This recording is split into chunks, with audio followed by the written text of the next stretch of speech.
"What the hell do you think you're doing in my bed?" Mr. Arthur Sterling's voice shattered the stillness like a hammer against glass. He stood in the doorway of the master bedroom, his tall frame rigid with rage, disbelief carved into every hard line of his face. Rainwater dripped from his coat, but he didn't seem to notice. All his attention was locked on the woman in his bed, Miss Clara Davis. She shot up from the mattress, heart pounding, eyes wide, not with guilt, but with shock.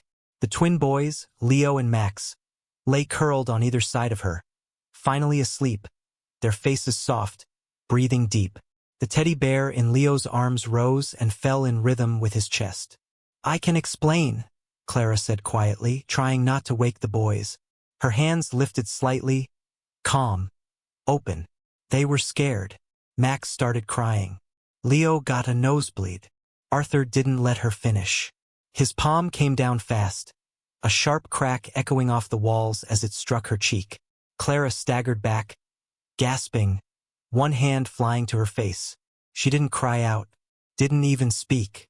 Her eyes just locked on his, stunned more by the blow than the fury.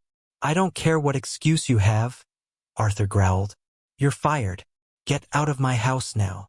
She stood still for a moment, hand pressed to her cheek, trying to steady her breath. Her voice, when it came, was low, almost a whisper. "They begged me not to leave them.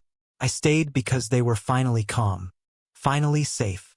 I said, 'Get out.'" Clara glanced down at the boys, still sleeping so deeply, so peacefully, as if the shadows that haunted them had finally lifted. She leaned over gently, kissed the top of Max's head, then Leo's. No words, no fanfare. And then she stepped away from the bed, shoes in hand, and walked past Arthur without another word. He didn't stop her. He didn't apologize. Downstairs, Mrs. Miller turned as Clara descended the stairs. The red mark on her cheek spoke volumes. The older woman's eyes widened in shock. Clara said nothing. Outside, the rain had softened to a drizzle.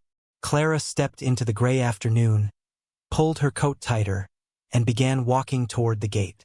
Back upstairs, Arthur stood in the master bedroom, still breathing hard. He looked at the bed again, jaw tight, and then something registered. The quiet. He moved closer. Leo's brow was smooth. No tossing, no whispering, no cold sweat. Max's thumb was in his mouth, but his other hand was resting on the blanket, still relaxed. They were asleep, not drugged, not exhausted by crying, just asleep.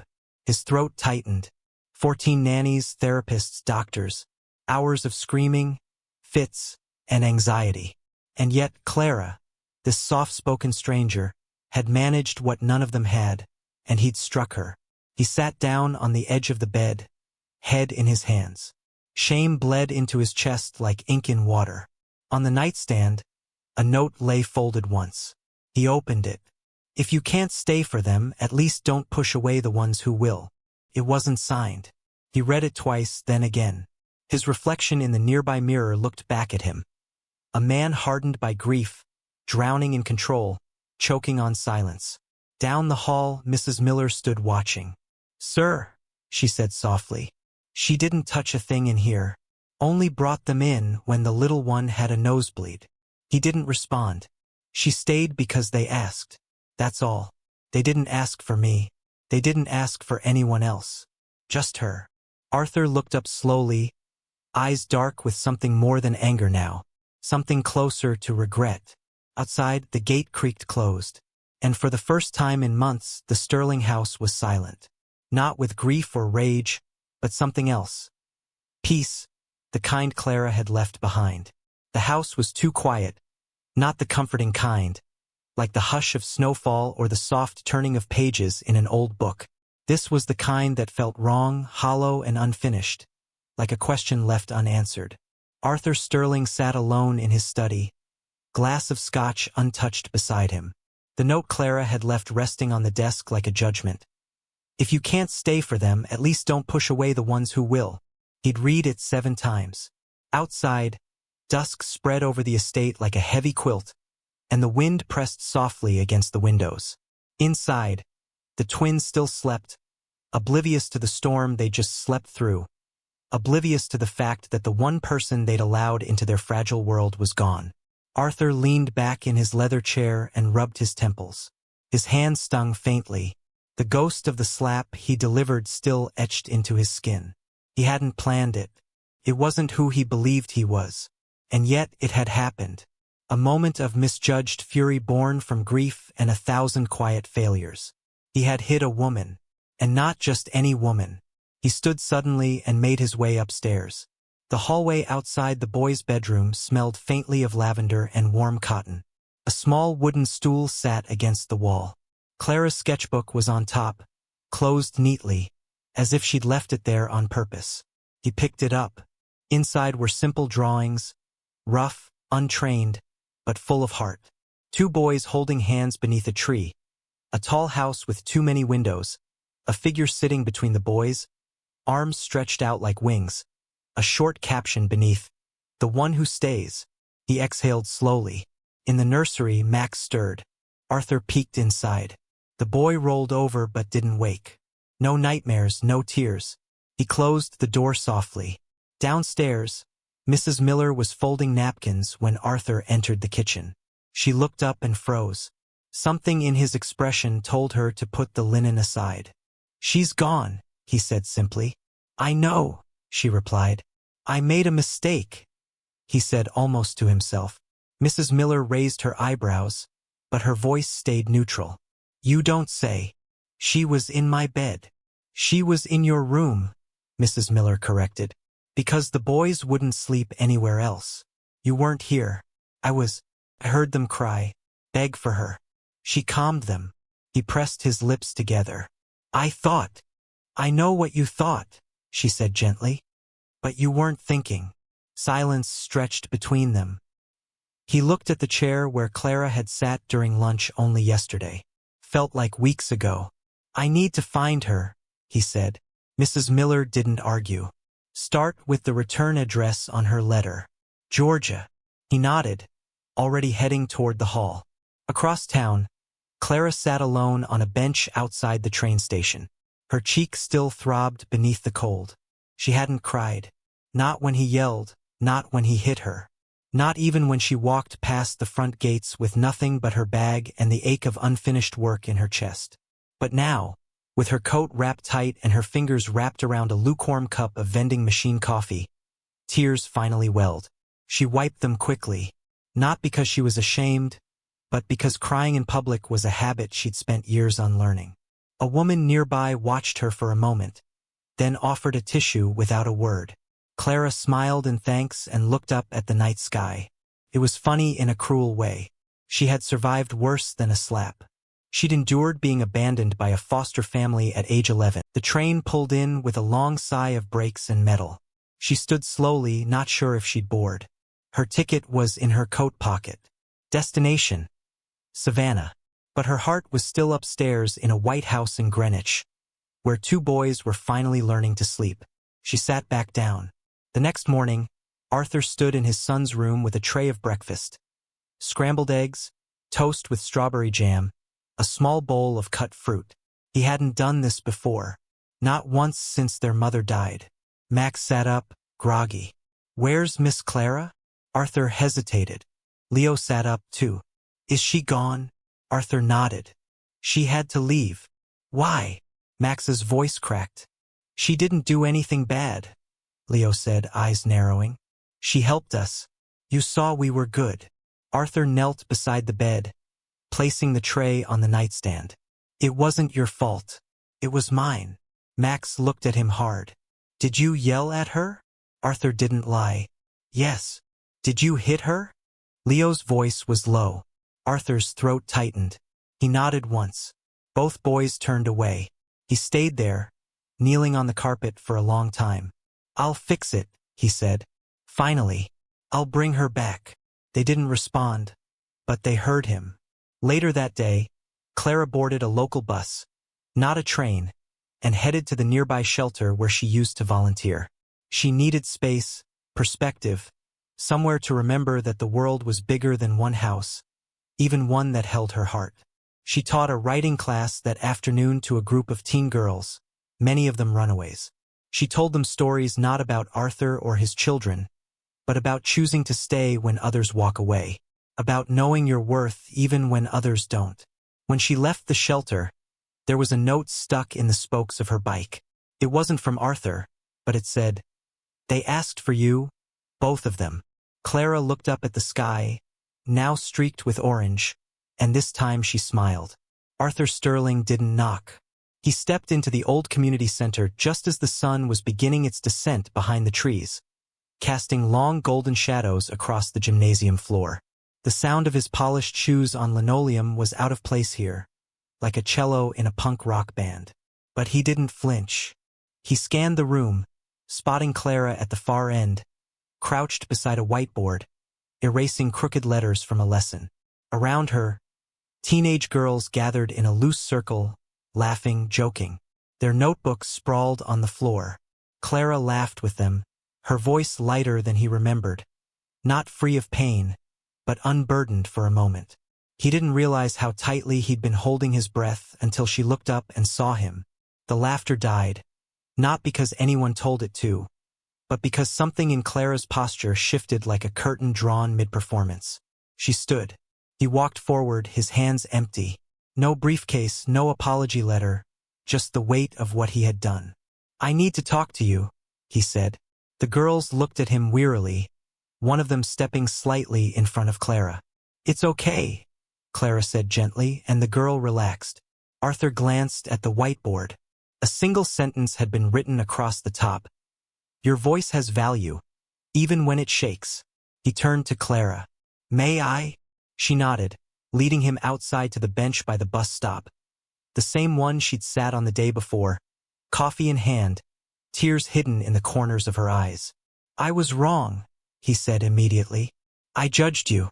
I reacted without listening, and I put my hands on you. That's something I will regret for the rest of my life." Clara said nothing. "I saw you in my space, in my bed," he continued, "and I let fear speak louder than truth. That wasn't just unfair.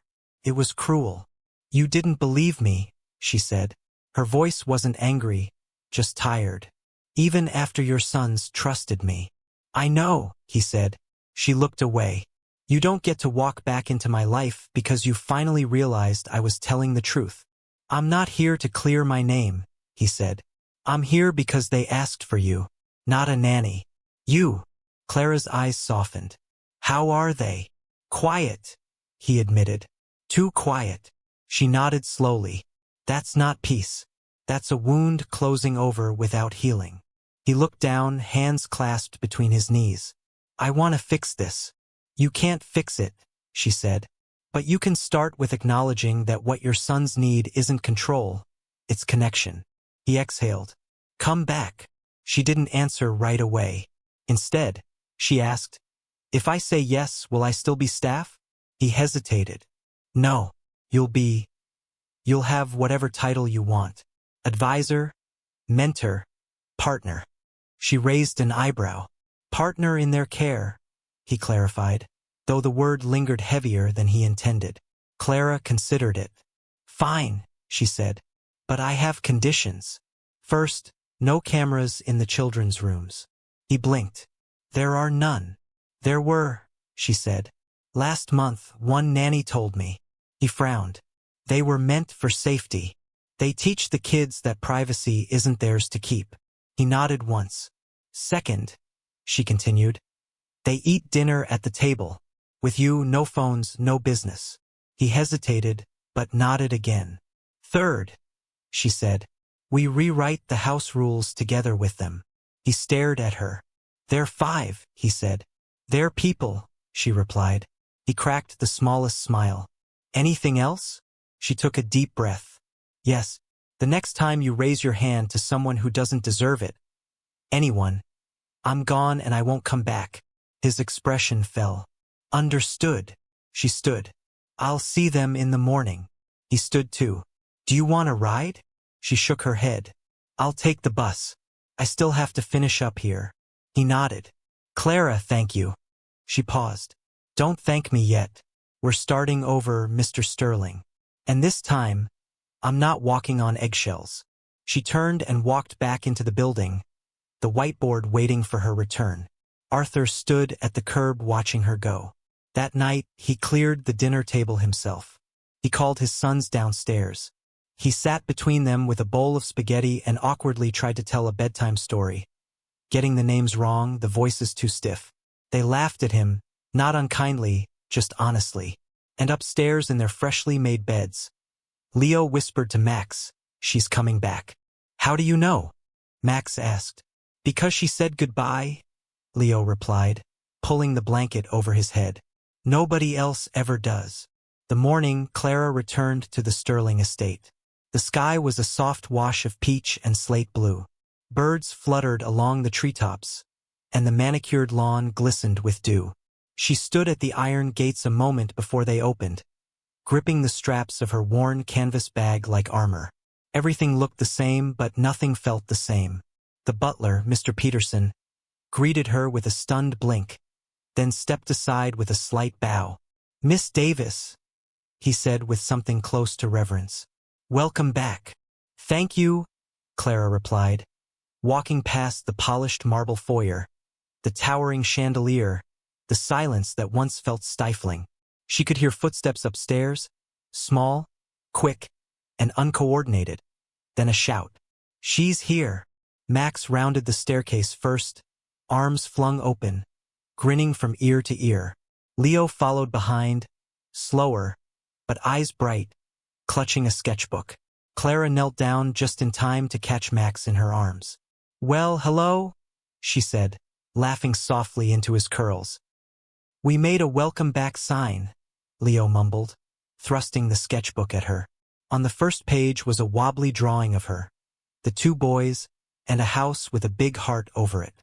The caption read, "You stayed even when you left." Clara's throat tightened. "That's beautiful, honey. Thank you." Footsteps approached behind them. Arthur stood at the base of the stairs in a gray sweater and jeans, a far cry from his usual starched suits. He looked like someone trying, not someone pretending. "Breakfast is ready," he said. Clara stood, smoothing her blouse. "Good, because we have rules to rewrite." In the kitchen, the four of them gathered around the table. No phones, no staff, just a bowl of scrambled eggs, toast with honey, and fresh orange juice. So Clara began, pulling out a notebook. "We're going to talk about what it means to live here together. What's fair, what's safe, and what makes this house feel like a home." Leo raised a hand. "Can we have music during bath time?" Clara nodded. "Reasonable," Max added. "And no broccoli unless it's disguised." Arthur coughed a laugh. "I may need clarification on that one." Clara smiled. "We'll keep a list, but this isn't just about vegetables. It's about boundaries." She looked at Arthur. "For all of us?" He nodded. "Serious now." "Understood." Over the next hour, the boys scribbled rules with crayons. Always knock. No yelling. Near bedtime. Hugs must be asked for. Pancakes on Sundays. And one story each before lights out. Clara wrote down her own. "Listen first. Apologize when you're wrong. No cameras. No exceptions." Arthur added a line in neat handwriting. "Make space for forgiveness even when it's hard." When they were done, Clara taped the paper to the refrigerator with two smiling magnets shaped like suns. "There," she said, "the new rules of the house." Later, while the boys played outside, Arthur found Clara in the library sorting through children's books. "They've changed since you were gone," he said. She glanced up. "Or maybe they were always capable of it, and no one gave them the space." "I've changed too," he said, more hesitant. She didn't look away. "I believe that." He stepped closer. "What you did, staying, leaving, coming back, that's more than I deserved." Clara stood, placing the last book on the shelf. "Maybe, but it's what they deserved. And I wasn't going to let your mistake be their lesson." He flinched a little but nodded. "I want to be better." "Then start by being present. Really present. Not just when it's easy." He looked down, ashamed. "Do you think they'll ever forgive me?" Clara softened. "They already have.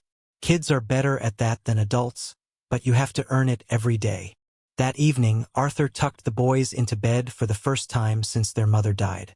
He read from a storybook badly. Clara stood by the door, listening as the boys giggled at his mispronunciations, corrected him, and then asked for just one more page. After lights out, Arthur walked Clara to the front hallway. "I was thinking," he said, "about what you said, about not being staff, about being more." She crossed her arms gently. "You're not going to offer me a promotion, are you?"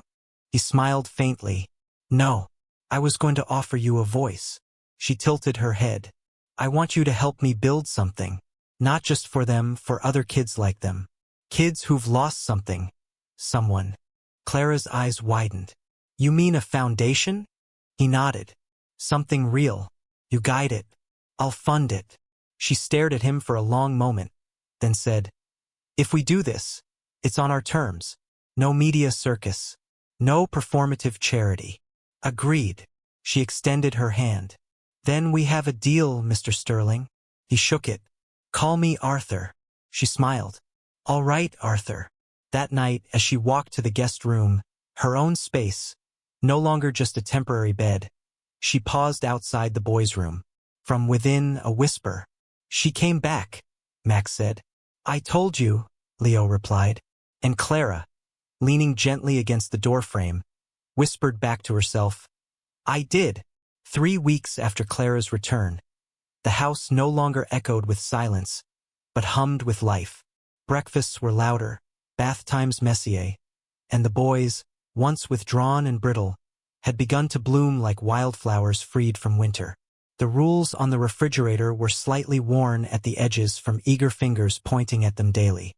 And Arthur, ever the stoic patriarch, found himself folding tiny socks and learning how to braid hair badly. But not everything changed at the same pace. Late one Friday night, well after the boys had fallen asleep and the staff had gone to bed, Clara wandered the halls. She often did this when the weight of memory pressed too hard against her chest. The quiet helped her think, helped her breathe. But this night something was off. The library door was slightly ajar. Lights spilled through the crack in a thin line. She pushed it open gently.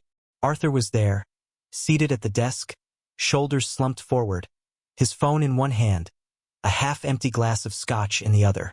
He didn't notice her at first. "Bad news?" she asked softly. He flinched slightly, then glanced up. "Clara, sorry. I didn't hear you. You're 3 in from the bourbon. I figured something was wrong." He set the glass down, cleared his throat. "Just reading an email." She waited. Finally, he turned the screen so she could see. The subject line read, "Custody hearing. Notice of motion." Clara blinked.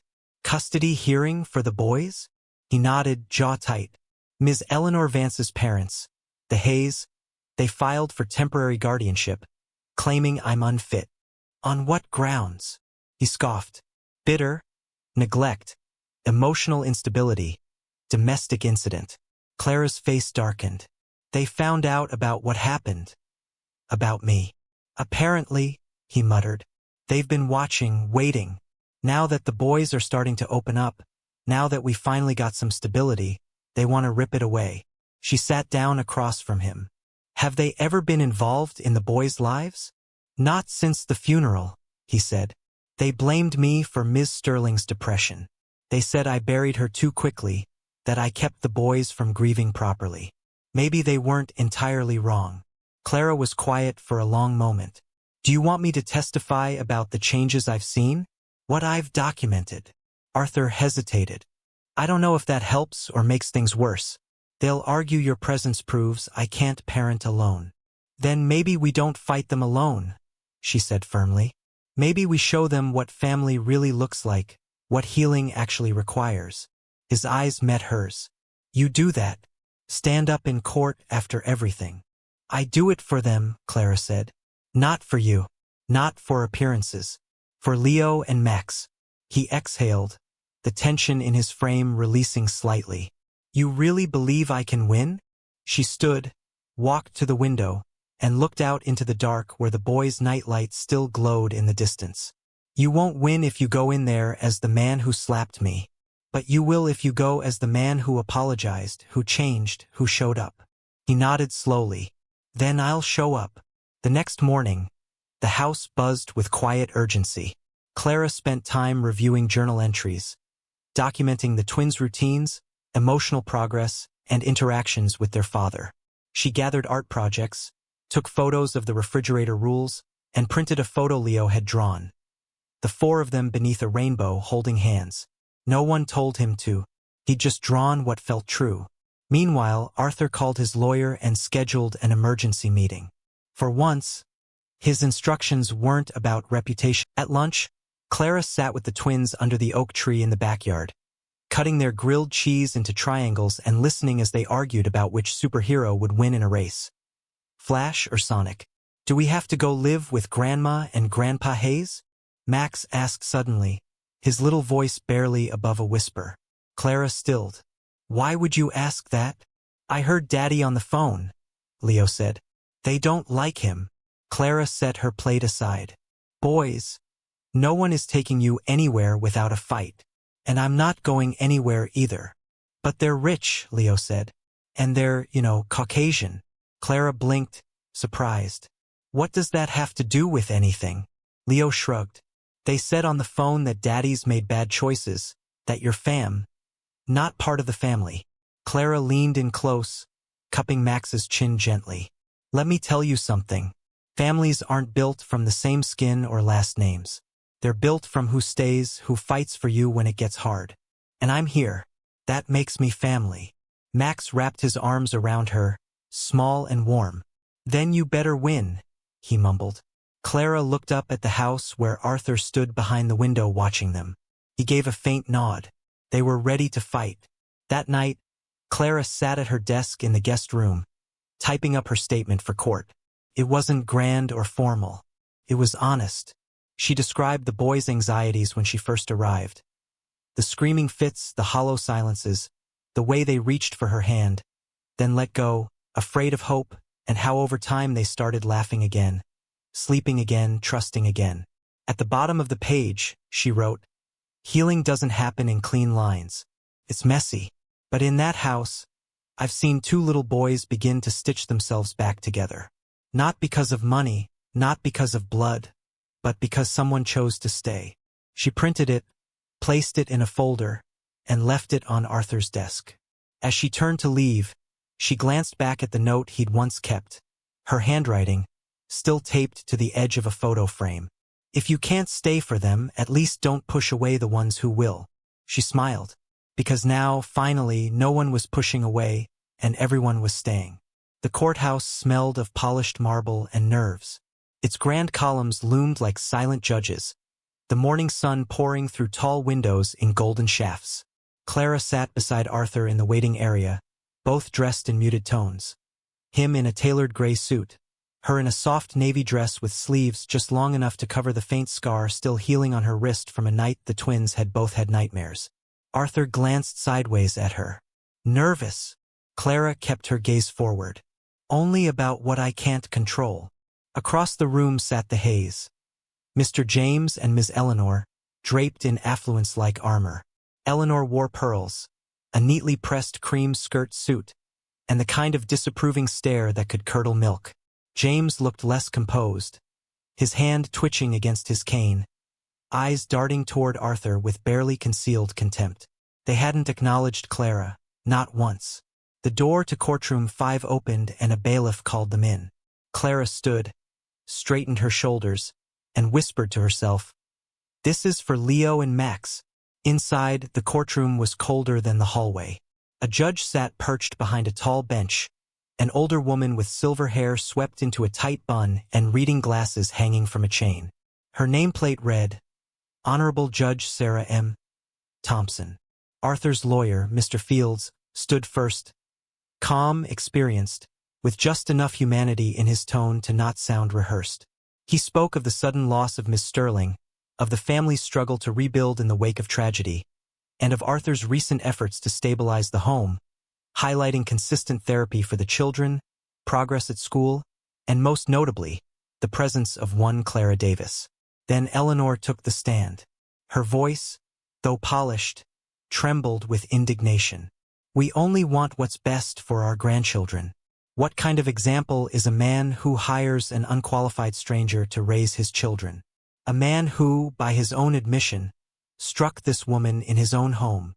Clara didn't flinch, though her cheek burned at the memory. And she isn't even family, Eleanor added, her voice tightening. Judge Thompson raised an eyebrow. Miss Davis isn't on trial, Mrs. Hayes. But her presence is the issue, Eleanor insisted. Arthur can't care for the boys without outsourcing their emotional needs to someone else. Someone temporary, unrelated, improperly trained. She has no degrees, no license. The judge turned to Clara. Miss Davis, do you wish to respond? Clara stood and approached the bench. She didn't carry notes. She didn't need them. I don't have a degree in child psychology, she said, but I have lived through more pain than I'd wish on anyone, and I know what it looks like when children stop believing they're safe. She paused, letting her voice steady. When I arrived, Leo and Max didn't speak to anyone but each other. They didn't sleep. They didn't trust. Not their father, not the staff, not even themselves. But little by little, they let me in. And not because I'm special, but because I stayed. Because I didn't run when it got hard. Because I looked them in the eye and said, "You matter." She met Eleanor's gaze. Then James's. You say I'm unqualified. But what qualifies someone to love children who aren't theirs? To choose them every day without obligation? Because that's what I've done. Not for a paycheck.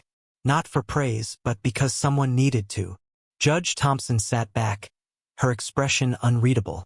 Thank you, Miss Davis. Clara returned to her seat. Arthur reached under the table and gently squeezed her hand. Later, Judge Thompson addressed the courtroom. This court does not take custody challenges lightly, especially when initiated by extended family against a surviving parent. After reviewing the evidence and testimony, it's clear that while Mr. Arthur Sterling has made mistakes, he has also taken meaningful, consistent steps toward healing his family. The boys are thriving under his care, in large part due to the support of Miss Davis. She glanced toward the Hayes. This court sees no grounds to remove custody from Mr. Sterling. Petition denied. A sharp gasp escaped Eleanor, followed by a rustle as she stood to protest. But James placed a hand on her wrist. Let it go, he whispered. Clara sat still. Her heart thundered, but her face remained composed. Outside in the cool autumn air, Arthur turned to her. You saved them again. She shook her head. No, you did. You stood up. You stayed in the room. The boys waited at home, unaware of the verdict. Curled up on the couch with Mr. Peterson reading them a comic book aloud in his deep baritone. When Arthur and Clara walked through the door, Max was the first to spot them. Did we win? He asked. Clara knelt down. We did. Leo wrapped his arms around her waist. Does that mean you're not leaving? Clara kissed the top of his head. I'm exactly where I belong. That night, as they tucked the boys in, Arthur stood in the doorway watching Clara hum them to sleep. When she stepped into the hallway, he said quietly, I've never been good at saying thank you.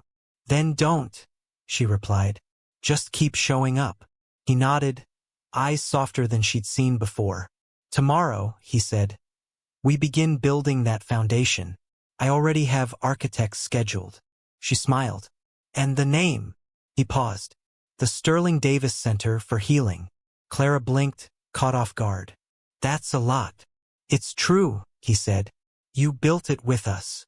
She looked past him to the room where the boys now slept without fear. Maybe, just maybe, this wasn't the end of something. It was the beginning. The first board meeting of the Sterling Davis Center for Healing was held not in a glass-walled high-rise or a formal ballroom, but in the sunroom of the Sterling estate. The furniture was mismatched, the coffee slightly burnt, and one of the twins had left a crayon drawing taped to the window. A lopsided tree with words above it in a child's hand. Home. Clara sat at the head of the table, fingers laced around a ceramic mug, her expression steady but alert. Arthur was to her left in jeans and a button-up, sleeves rolled. He didn't try to dominate the room. He simply listened, taking notes in a leather-bound pad, occasionally tapping a pencil in thought. Across from them sat three prospective partners. Dr. Evelyn Monroe, a retired child therapist, Mr. Samuel Kim, an outreach coordinator from a local foster program, and Mr. Robert Pierce, a tech investor and one of Arthur's oldest, if not most skeptical friends. "So, let me get this straight," Robert said, pushing up his wireframe glasses. "You want to build a space for children who've been through trauma, but it's not a clinic, not a shelter, not a school, and not adoption-focused." Clara corrected. "It's a third place, a sanctuary, a bridge between where they are and where they want to be." Evelyn leaned forward, intrigued. "Who staffs it?" "People like me," Clara said. "Not just credentialed experts, survivors, mentors, adults who've lived through the fire and can teach others how to walk through it."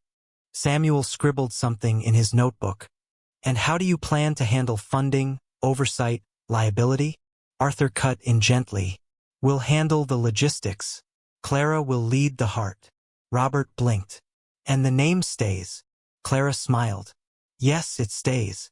By the end of the hour, Evelyn had agreed to join as clinical advisor.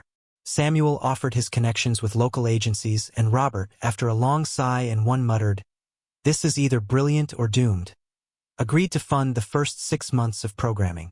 When the others left, Clara stayed behind to clean up. Arthur stood at the doorway watching her. "You handled that like a seasoned executive," he said.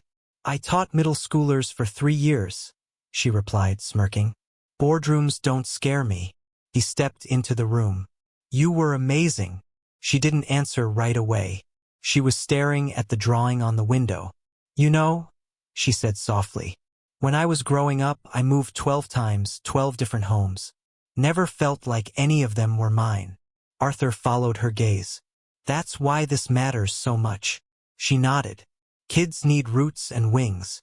Later that day, the twins helped Clara unpack boxes of art supplies for the center's temporary setup in the East Wing. Leo carefully stacked jars of paint while Max sorted brushes by size. "Do we get to come here, too?" Max asked. "This is your home," Clara said. "So, yes, you get to help make it better for others." Leo looked up. "Can we teach them our rules?"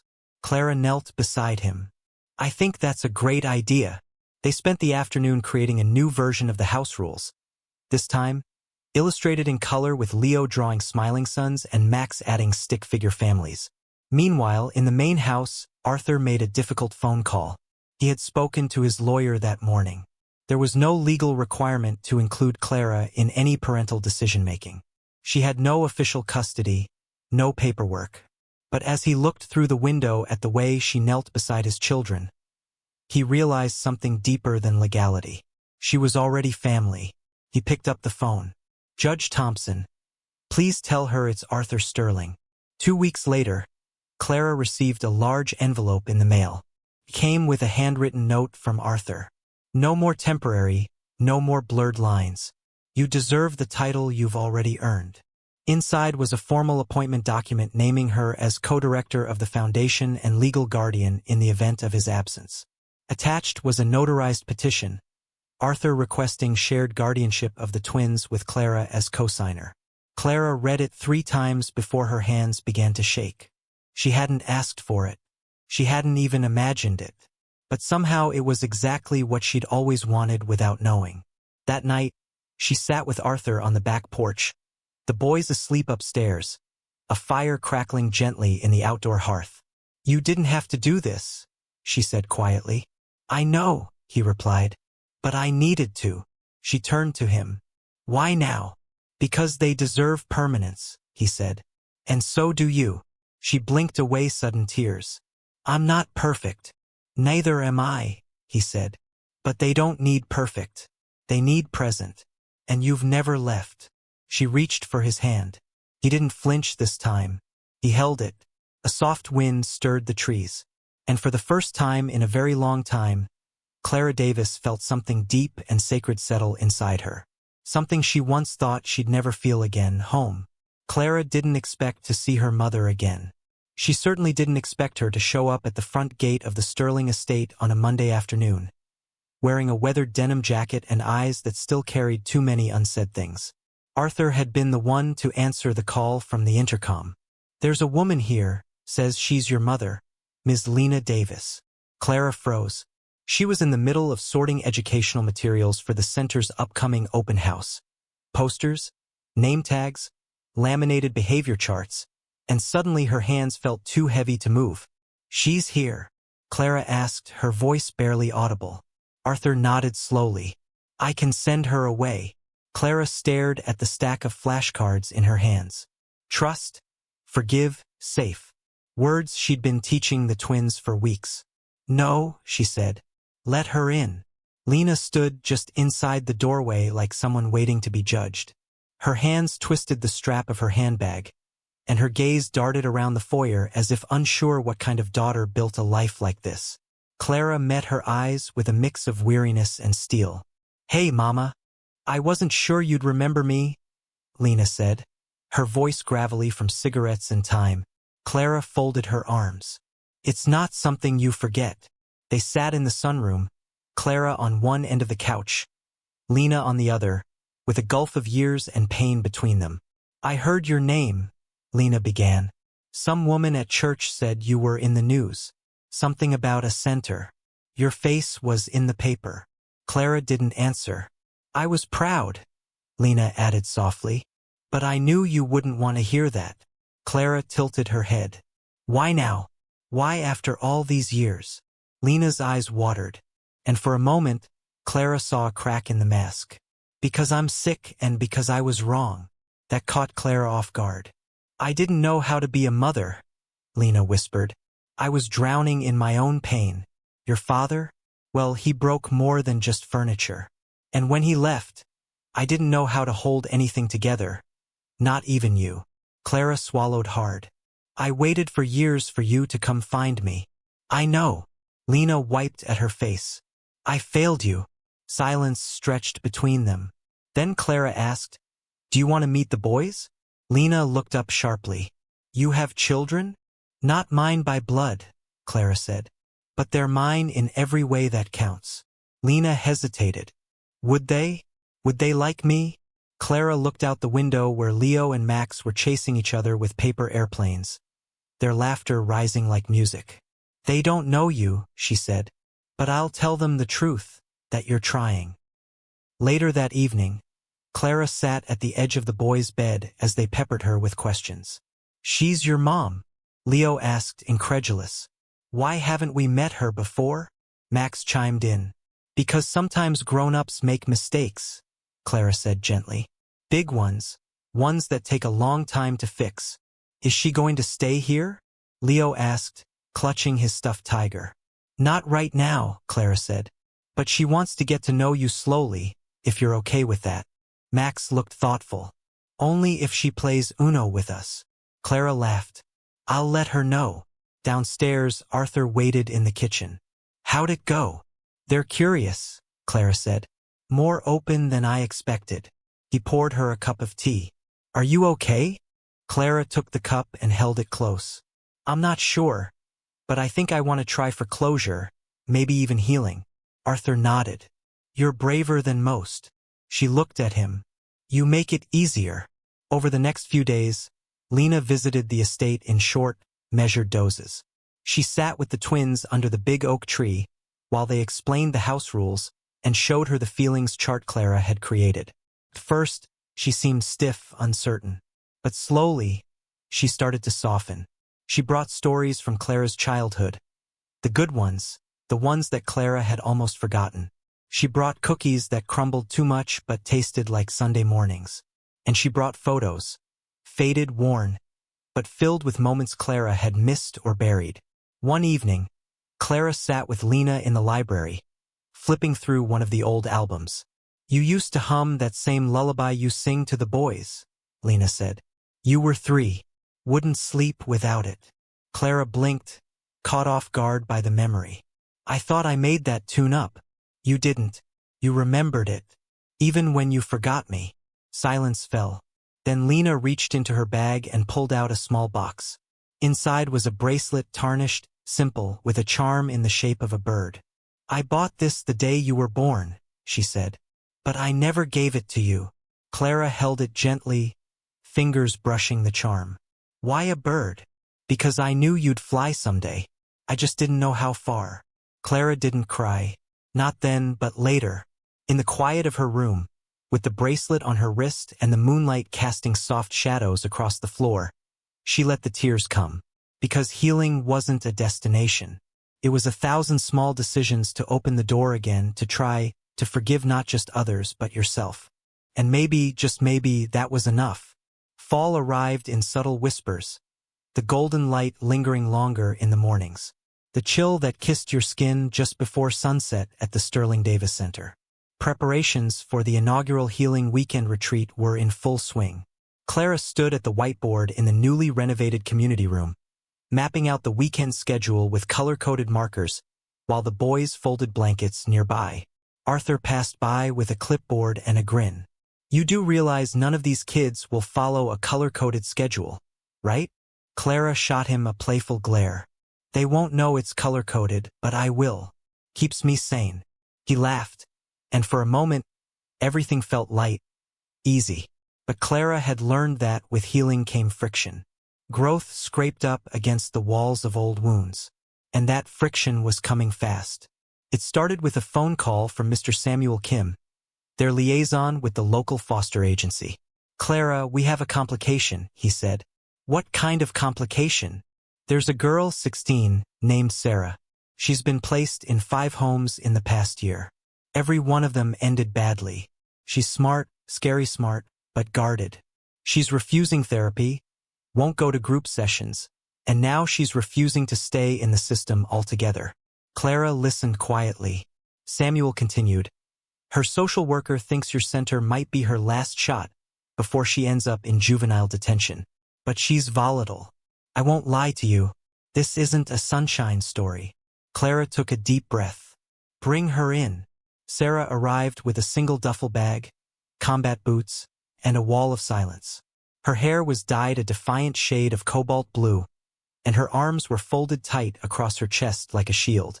She didn't speak during orientation, didn't look anyone in the eye, and made it very clear verbally that she didn't need saving from anyone. Max, who'd been cautiously observing from the doorway, whispered to Leo, "She looks like she could beat up Spider-Man." Clara took a different approach. That evening, while the other teens played board games and swapped school stories, Clara found Sarah in the corner of the art room, sketching furiously into a notebook. Mind if I sit? Sarah shrugged without looking up. Free country. Clara sat quietly. What are you drawing? People. Clara tilted her head. Anyone I'd know? No one you'd understand.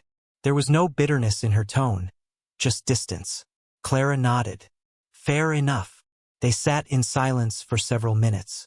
Clara didn't push. Instead, she pulled a notepad from her own bag and started sketching beside her. Her lines weren't as sharp, her shading clumsy, but the act of drawing, the act of sitting with Sarah as an equal, spoke louder than any counseling session. Eventually, Sarah asked, Why are you even doing this? This or this center? All of it. Clara paused. Because I used to be the kid no one knew what to do with, and someone chose to see me anyway. Sarah glanced at her for the first time. Just a flicker. But enough. You get one shot, Sarah said quietly. I know. Over the next few days, Sarah didn't transform into a model resident, but she stopped cursing during mealtime. She joined in a group hike, though she walked at the back. And on the 3rd night, she laughed. An accidental burst of joy during a card game with Leo and Arthur. Clara noticed everything. But Arthur noticed something else, too. You see the way she watches you? He said one evening as they folded linens in the storage room.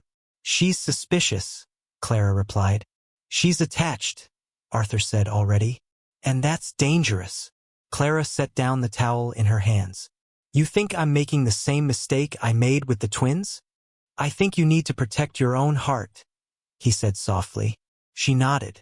That's not what this job is about. I know, Arthur said. But if you give too much and she leaves. She won't leave. He looked at her. They always leave, Clara. You said that once, remember? She stared at him, the words weighing heavier than she expected. Then maybe this time we don't let her. The retreat continued. Teens painted murals, cooked group dinners, and shared their stories in fragments. Clara gave them space, never forcing, always inviting. By the last evening, the group gathered under lantern lights strung across the garden. Sarah stood in the shadows at first, arms crossed, head low. But when Clara spoke, telling her own story of sleeping in strangers' homes, of being told she was too much or too angry to be loved, Sarah stepped closer. "You talk too much," she muttered under her breath. Clara smiled. "So I've been told."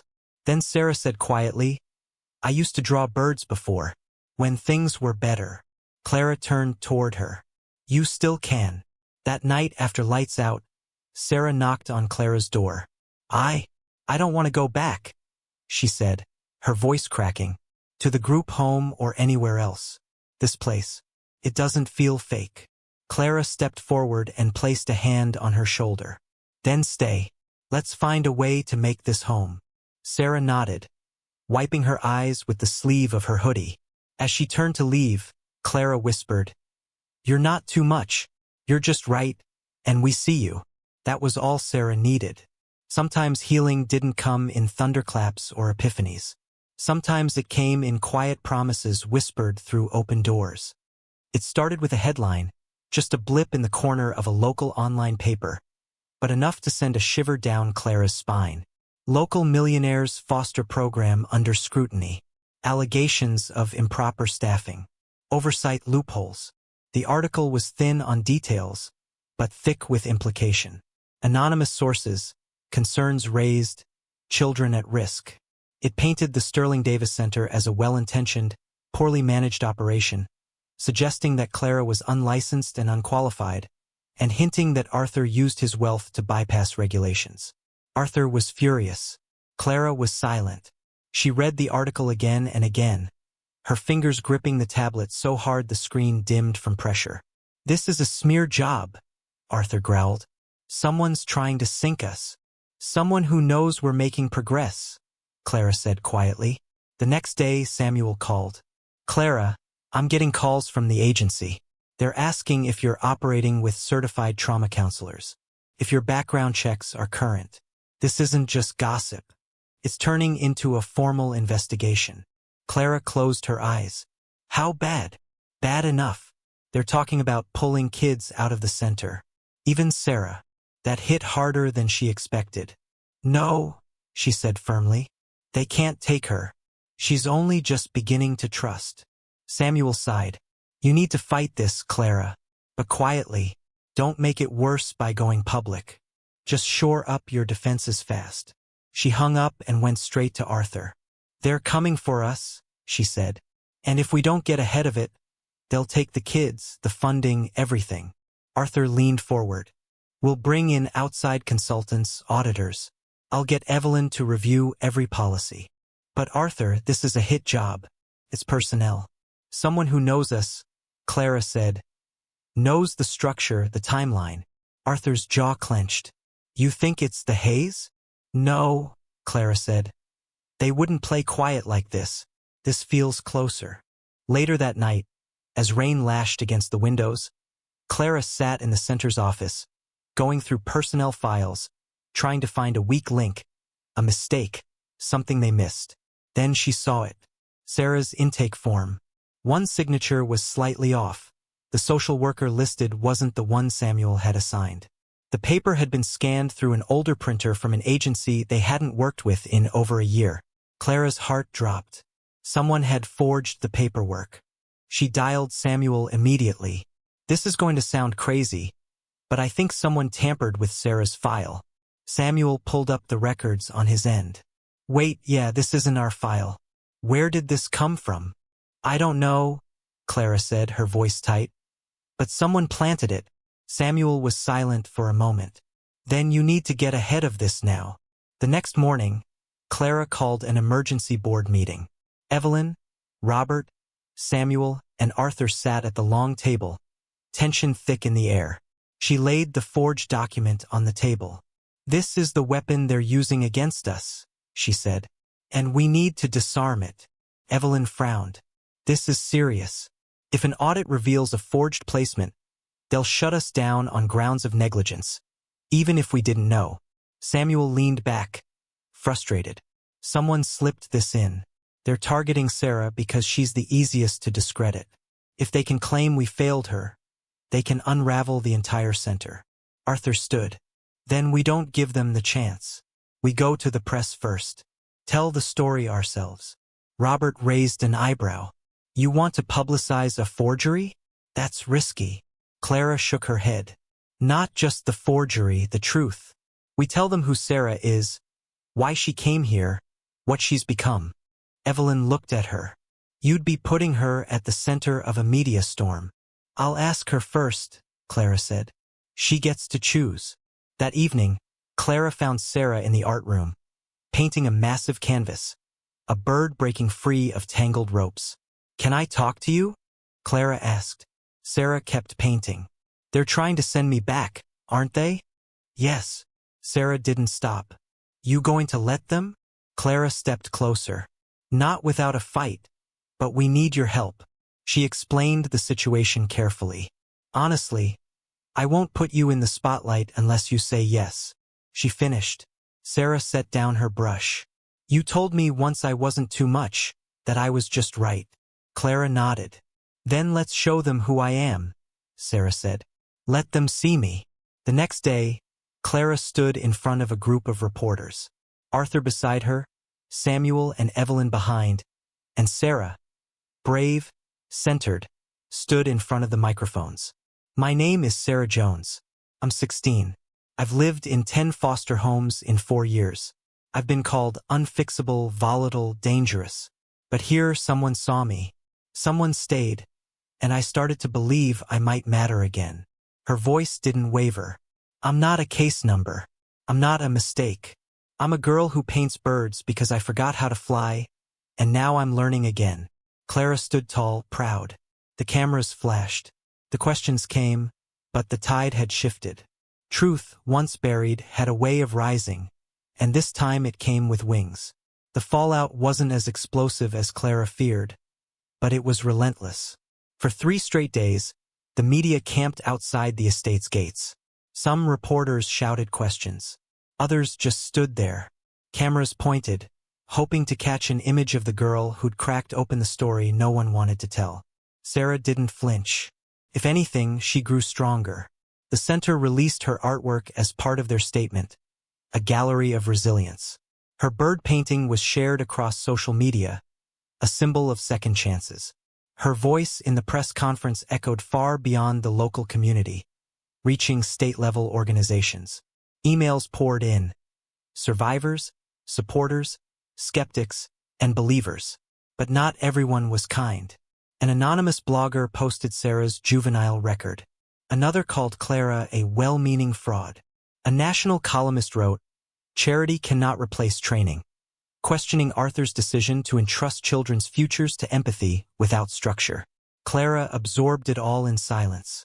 Until one morning, a letter arrived, handwritten, no return address. Inside was a single line. You saved my daughter when I couldn't. Thank you. It was unsigned, but it was enough. At breakfast, the boys were giggling over their cereal, arguing whether orange juice belonged in pancakes. Clara poured her coffee, smiled, and thought, this is worth it, even the fire. Across the table, Arthur folded the newspaper and met her eyes. You're holding up. I have to, she said. Not just for them, he added. For you. She hesitated, then nodded. For me too. That day they held a staff meeting. Every counselor, mentor, volunteer. Clara stood at the front of the room, holding the weight of the past few weeks in her chest. I won't pretend this hasn't shaken us, she said. But I won't apologize for our mission. We didn't build this center to look good.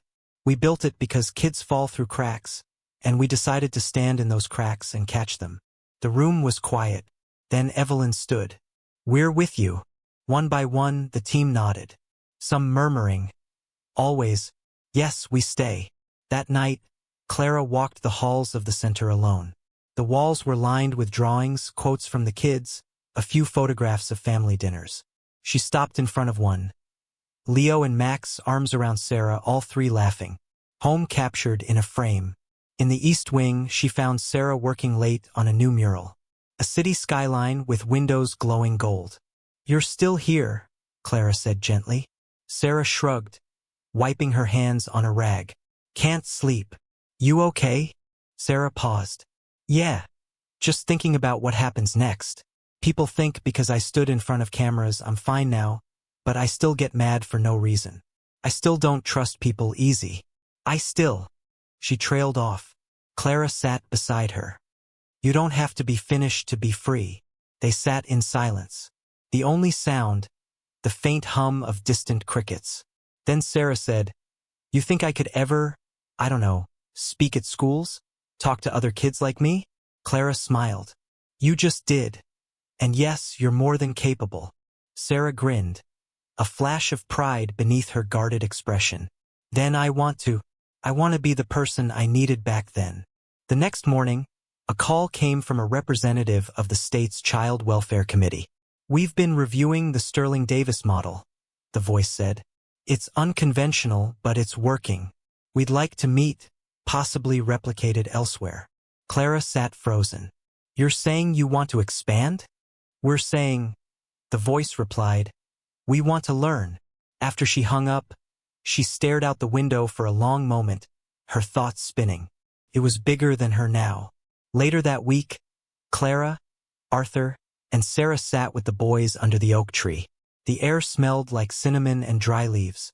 Leo was reading aloud from a children's book, pausing every few sentences to let Max make up alternate endings. Sarah listened with a quiet smile. "I want to write a book someday," Max said suddenly, "about kids who fight bad guys." Clara ruffled his hair. "Start with the truth. That's always the best story." Arthur leaned back against the trunk, his hand brushing lightly against Clara's. She didn't move away. The sun dipped lower, casting golden lines through the branches. They were all different, broken, reassembled, stitched together with shared pain and rebuilt hope. But they were whole, not because they'd erased the cracks, but because they'd filled them with gold. Kintsugi. Clara had read about it once. The Japanese art of repairing broken pottery with gold lacquer. Celebrating the history, not hiding it. That's what they were doing. And maybe, just maybe, that's what healing was. A choice every day to stay. Clara didn't recognize the man at first. He was tall, gaunt, dressed in a cheap tan blazer, and stood by the community center's front desk like he didn't know whether he belonged or wanted to leave. His face was partially obscured by a baseball cap, but something about his posture, nervous yet familiar, stirred something buried deep in her chest. Evelyn was the one who waved Clara over. "He says he's here to speak with you." Didn't give a name. Clara approached cautiously. "Can I help you?" The man looked up, and just like that, 20 years collapsed. "Clara," he said, voice weathered, uncertain. "It's me, your father." Time stopped. She heard at first in her ears a rush of blood, a thrum of disbelief, and then in her chest, a cold stillness. "You don't get to say my name," she said, voice low. I know," he replied quickly, taking off his cap. His hair was gray now, his eyes bloodshot. "I shouldn't be here. I saw the press conference. I saw you and Clara, I had to come." She stood frozen. People moved behind her. Kids laughed in the playroom. A counselor called out directions for a trust-building activity. The world kept spinning, but inside her, something cracked. Arthur arrived just then, sensing something wrong.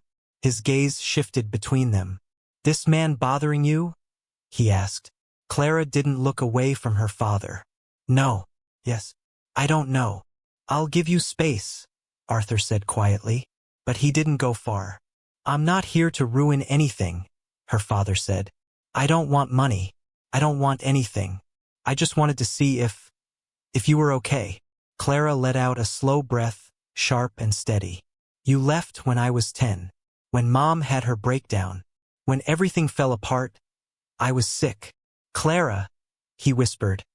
"Addicted, lost. I didn't know how to stay." "That's not an excuse," she said. "It's a fact. But it doesn't erase what happened or what didn't happen.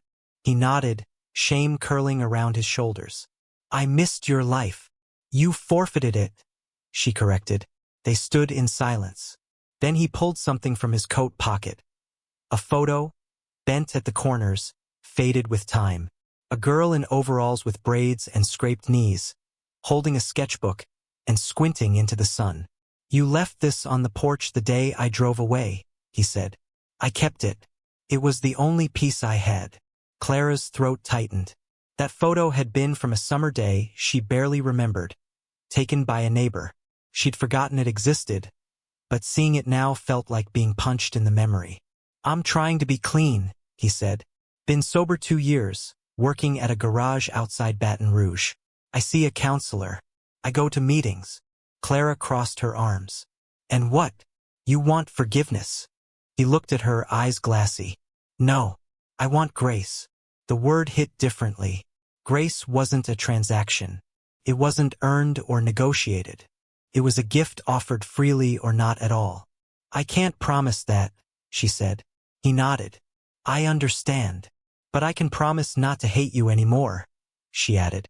That's something. A slow tear slid down his cheek. That's everything. Clara didn't tell the boys that night. She didn't tell Sarah or Arthur or even Lena. She needed time to file it away like a fragile document you're not ready to read but can't throw away. Instead, she cooked dinner, helped Max with math homework, read Leo 2 chapters of their favorite mystery novel. Then, when the house was quiet, she sat in the sunroom with Arthur. He came, she said. Arthur looked up. Your father. She nodded. It was like talking to a ghost I've been angry at for so long. I forgot I was still haunted. Do you want him in your life? I don't know, she said honestly. But I wanted him to see me, that's all. Arthur reached across and took her hand. You're seen, he said simply. She rested her head against his shoulder, and for the first time that day, the tremble in her heart began to still. 2 days later, Sarah came bursting into the office holding a flyer. Look, she beamed. My first speaking invite. A youth panel in Atlanta. They want me to talk about trust and art. Clara grinned.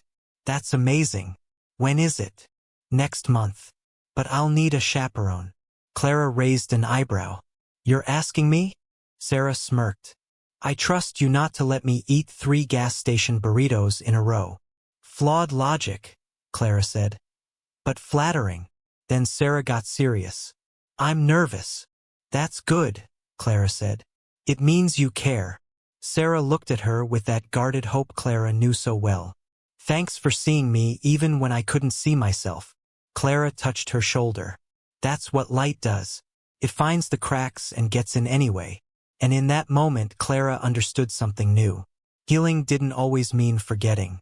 It meant integrating the brokenness into something fuller, stronger, realer. It meant letting go of what you couldn't change and holding fiercely to what you could. It meant becoming the kind of person who could forgive, not to excuse the past, but to free the future. 6 months had passed since the blur of the hearing. The estate's gardens were heavy with late spring blooms, and the center buzzed with its new program calendar. It wasn't perfect, but it was thriving. Sarah, the center's youngest counselor, had started weekly sessions with Belle. Leo had moved up a grade and was acing spelling. Max had decided he was going to invent his own superhero team, complete with capes and Clara. Well, Clara watched them grow like a gardener who had learned to root in hope. That morning dawned bright and clear. Arthur had invited the board and staff for a small celebration under the oak tree. A banner made by the twins read, 1 year of staying. Clara arrived early to fluff blankets and arrange lemonade glasses. She hesitated by the banner, remembering the first shaky version. Now it looked familiar, like belonging. All the guests gathered.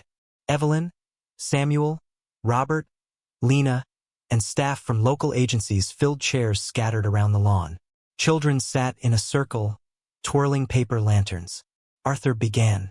When we named this center, we married 2 impossible odds: wealth and empathy. But the real miracle isn't the programs or the funding. It's endurance. It's the choice someone makes every day when no one's watching. Lena stood then, unexpected but certain. My daughter taught me more than I ever gave her a chance to learn. I'm honored to be here, not as a bystander, but as someone who's still growing. Leo and Max marched forward, each holding a gold-painted rock. They placed them at Clara's feet. Leo said loudly, "This rock is gold because it's brave." Max added quietly, "This one is gold because it stays." Clara swallowed, tears swollen behind her throat. Arthur stood beside her, hand in hand, as the twins presented their gifts. Samuel cleared his throat next and said, "We've reviewed our 6-month outcomes. Schools report increased attendance, fewer behavioral referrals, and most importantly, kids who trust again." Evelyn stepped forward. "We're expanding. 2 more sites, with Clara at the helm." Robert raised his glass. "Here's to the woman who didn't ask to be part of a family. She built one anyway." Clara blinked and gripped Arthur's hand. He squeezed hers in return. As the crowd began to mingle, Sarah approached Clara with her sketchbook in hand. Inside was a new drawing. For golden trees, each different, each leaning in toward the center like they held up something greater together. Beneath her handwriting, "This is what growing looks like." Clara kissed her cheek and whispered, "Yes, baby, exactly." Late afternoon sun cast long shadows as the crowd thinned out. The twins ran off to play tag. Lena lingered beside Clara under the oak. "I'm proud," Lena said softly, glancing at the stone towers the twins had built. Clara nodded. "Proud is different than forgiven. But you're here." Lena reached for her hand. "And I want to keep showing up." Clara leaned in and rested her head on Lena's shoulder. Arthur found them and draped his arm around both women. "Let's plant something together. New flower bed, maybe roses." Clara's lips curved. "Only if we promise to tend to it every week." He laughed. "Deal." That evening, Mr. Thompson, the butler, brought them all lemonade refills. The laughter of children drifted across the lawn. The faint scent of jasmine settled as dusk folded over the estate. Later, when the headlights had cleared the driveway and the center was quiet again, Arthur found Clara in the sunroom sketching new rules with Leo, labeled community rules now. Trust, kindness, bravery, presence. He closed the door. "I wanted to ask, would you marry me?" She looked up, stunned, not because of what it was, but because he said it now, softly, in a way that wasn't a proposal. It was a promise. She didn't answer at first.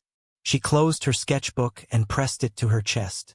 Then she said, "Yes, but only if you know I'm not perfect." He brushed her hair out of her face. "Neither am I, but we're better at growing together." And outside, the wind rustled through the oak tree as if congratulating them with ancient approval because healing had become inheritance. Family built not by blood, but by 1,000 everyday actions wrapped in gold. And in that moment, Clara Davis felt rooted and flying all at once. Spring had fully arrived. By the time the Sterling Davis Center opened its second location in Bridgeport, the unveiling ceremony was quiet, purposeful. Children from the center in Greenwich stood beside Clara and Arthur, holding signs they'd painted. "Hope grows here. Second chances live." 2 neighbors lined the sidewalk. Cameras flashed gently, and bees hummed among newly planted daisies in recycled tins. Clara stood before the small crowd, sunlight catching the gold flecks in her hair. She could feel centuries of expectations. The expectation that she would fail, the expectation that her past might define her future. But here she was, surrounded by people who had witnessed her fight for belonging and won. Arthur stood beside her, his arm around her waist. He gave a nod when she began. "We launched this center because we believed in the power of staying. But today we're here to say that healing deserves wings, too. Not just permanence, but possibility." Children outside cheered and waved. Media crews filmed from the street, but Arthur kept his gaze on the families waiting behind them, people who showed up because they wanted to see something real. Later, after greeting dignitaries and fielding questions from curious press, Clara wandered behind the building where volunteers were hanging fresh banners and organizing craft stations. Lena approached with a tray of lemon squares and bottled water. She handed Clara one and smiled without intrusion. "They're good," Clara said through a mouthful. Lena laughed softly. "Wholesome. Like this place?" Clara paused, then asked, "Do you want to walk the gardens?" They strolled down a path lined with budding roses and tiny saplings.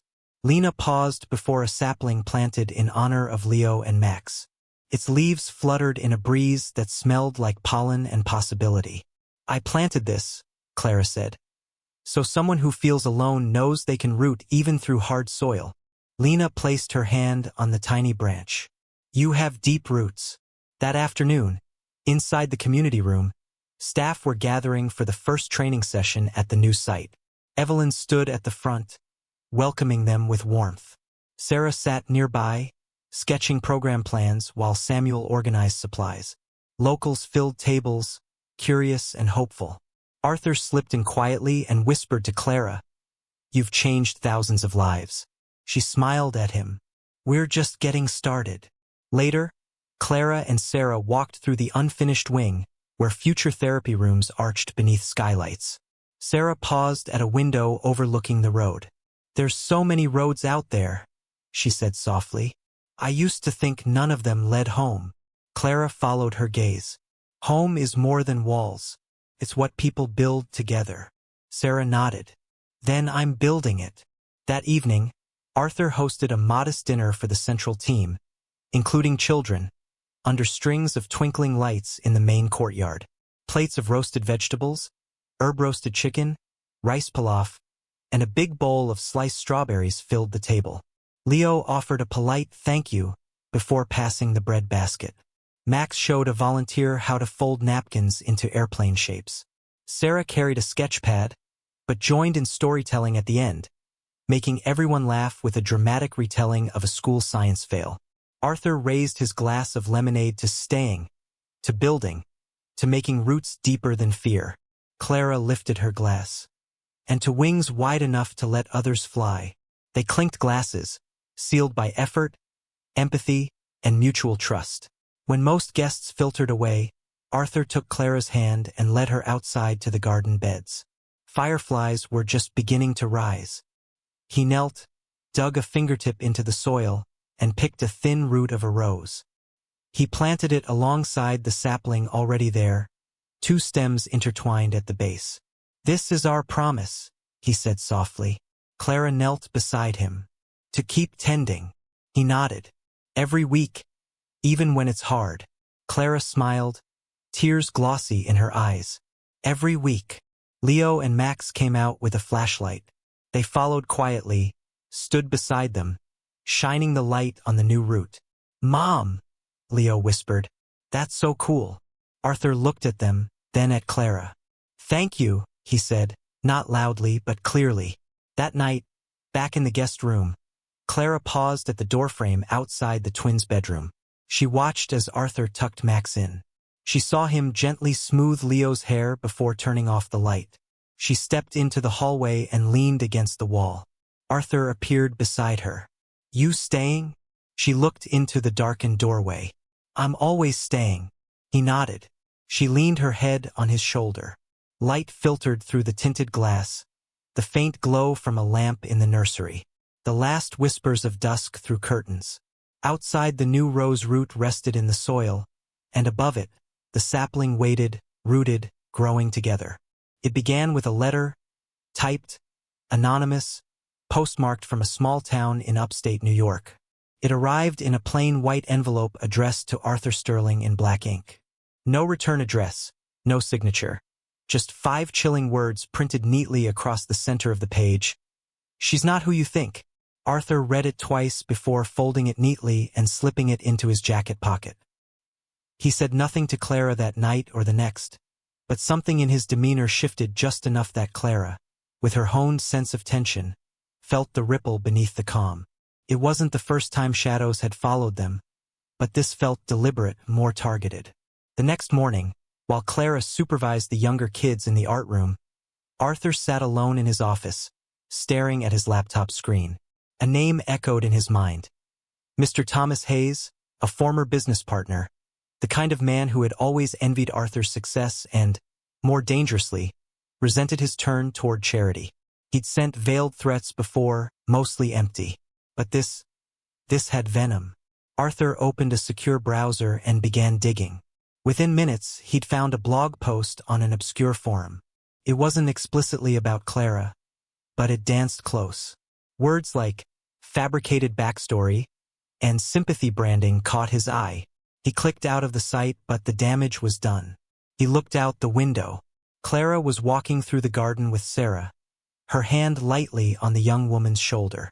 They laughed about something. Unaware, he clenched his fist. That night over dinner, he asked, "Did you ever go by another name?" Clara blinked. "What?" "Before Clara Davis. Legally or otherwise." She set her fork down. "Why are you asking me that?" He hesitated.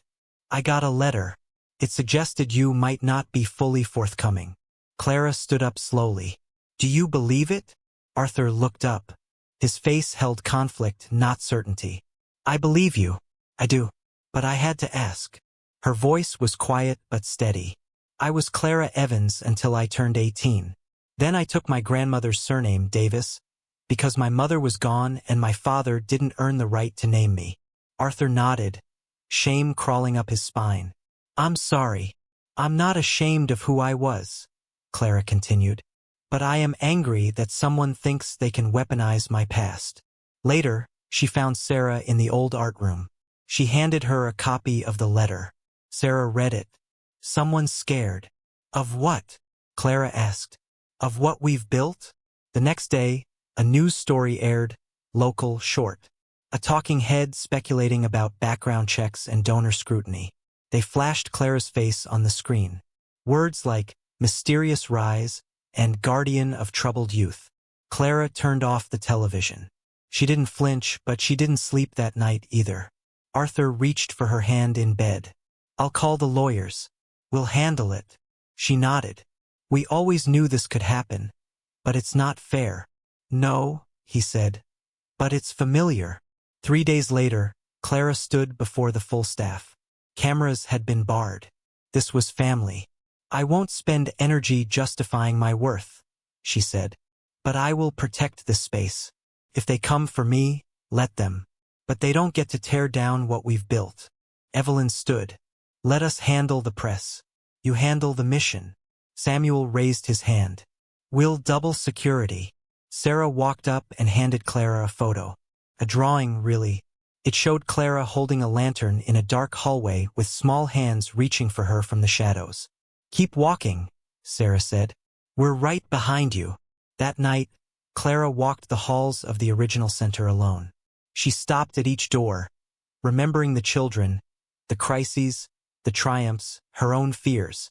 She reached the front steps just as Arthur pulled up in his car. He stepped out, held up a folder. "Background checks, old records, everything you've ever submitted. It's clean." Clara raised an eyebrow. "You doubted that?" He shook his head. "I just needed to prove to the world what I already knew." She stepped toward him.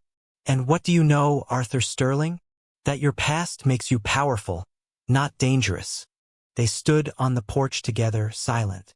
The wind stirred the banner hanging by the entrance. It read, "Hope lives here." Clara looked at it, then at Arthur. "Let's remind them why."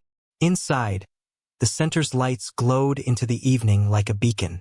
Unshaken, unapologetic, and in that moment Clara understood.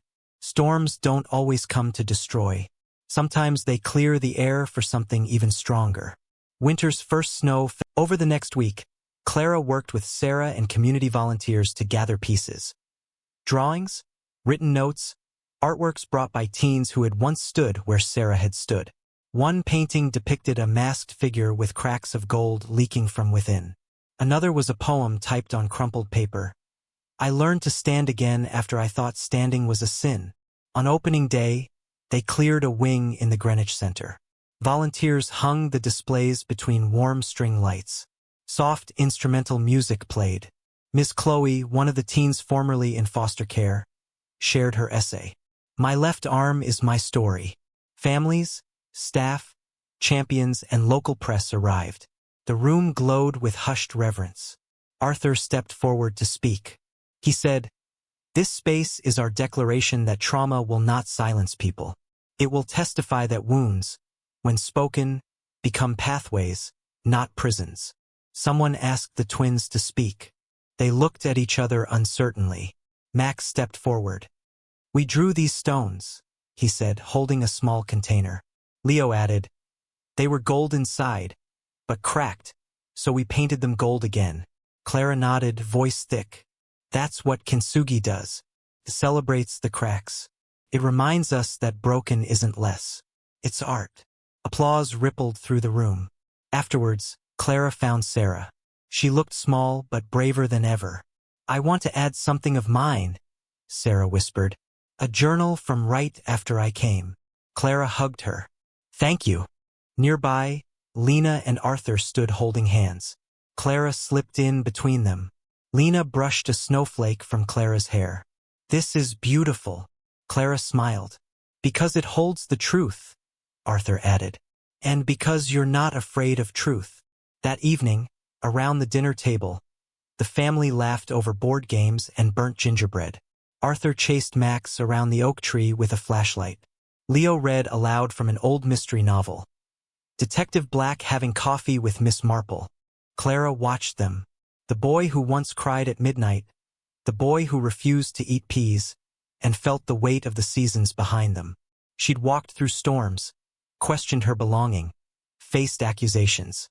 But this was the place she'd built with her broken hands and heart. Not perfect, but real. After the boys were asleep, Arthur found Clara once more by the fire. He slid an envelope across the coffee table. Inside was a small slip of paper. Invitation. Speaker at the state's trauma-informed youth conference. Sarah Jones. Clara's eyes flicked to the empty chair beside her. She knew who it implied. Arthur offered gently, "Would you share the stage with her?" She paused, thought of storms and light coming and staying. She turned to him and nodded. "Of course." He smiled, relief coiling like warmth through his chest. They leaned into each other. Outside the window, snow drifted steadily, soft persistence. Inside, the fire crackled, and Clara felt it in her bones. Healing was not forgetting the storms. It was starting again in gold. Spring unfurled across Connecticut like a promise on the edge of bloom.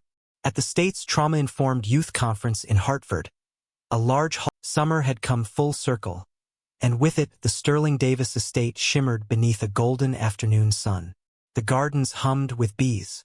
The oak tree's leaves whispered above in gentle arcs.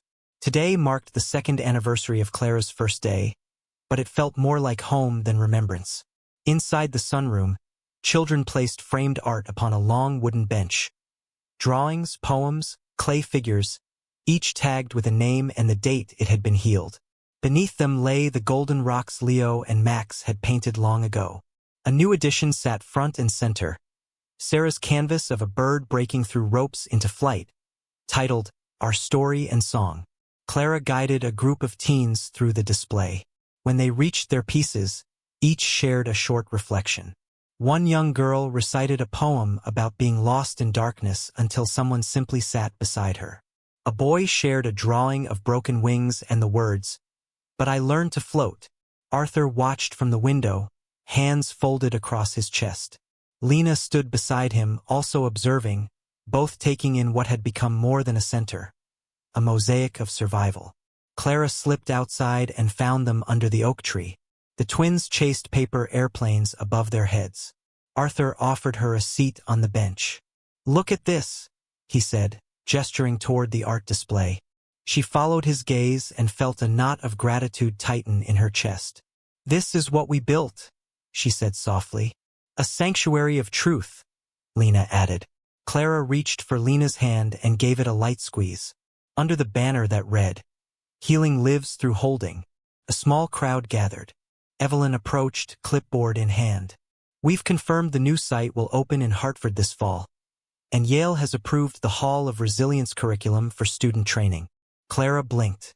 "You're serious?" Evelyn beamed. "We're already scheduling, and schools across the state want to replicate your model." Arthur stepped forward.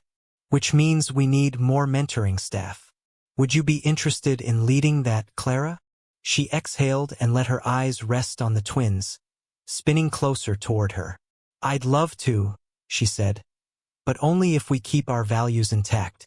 No shortcuts, no compromises. He nodded. Exactly. Leo and Max paused and ran back. Leo climbed onto Clara's lap and clung tight. Max pressed his head into her side. Lena watched them and smiled through tears. You changed everything. Clara covered Leo's small head with a hand. They changed me. Arthur watched in silence. The late afternoon light softened. Car pulled up at the drive. Ms. Emily, a former foster youth and now intern at the center, hopped out and dashed over. She carried 2 bicycles tied with ribbons. Gifts, she declared. For you and Leo from the teens. Leo hopped off Clara's lap, eyes wide. Arthur and Emily wrestled with the bikes while Max cheered. When they were ready, Leo took the smaller pink bike. Clara, the yellow one. She lifted him onto his seat, adjusted the helmet with careful tenderness, then swung herself onto her bike. They pedaled slowly through the estate's paths. Arthur held Max's hand. The leaves overhead filtered late-day sun until light danced through them like confetti. Lena trailed behind with Sarah and Emily. It felt grand, ordinary, sacred. At the garden's edge, they stopped to admire the rose root and sapling nestled side by side. They'd grown stronger. Thickened bark, new branches, buds ready to bloom again. The twins climbed off and raced ahead to chase butterflies. Arthur and Clara shared a look. You think the storms are over? He asked. She let the moment linger. I don't know, but we've built something storms can't wash away. He kissed her softly. Then whatever comes, we're ready. They helped with dinner later. Grilled fish, vegetables from the garden, fresh bread still warm. The table was full. Staff, children, families, volunteers. The conversation gathered around new plans, summer specials, student workshops, holiday outreach programs. Lena lifted her glass to staying, to building roots, and setting wings. They clinked glasses. When the party quieted at twilight, the twins tugged Arthur and Clara upstairs to show them their new fort. Blankets thrown over chairs, fairy lights inside, books stacked on the floor.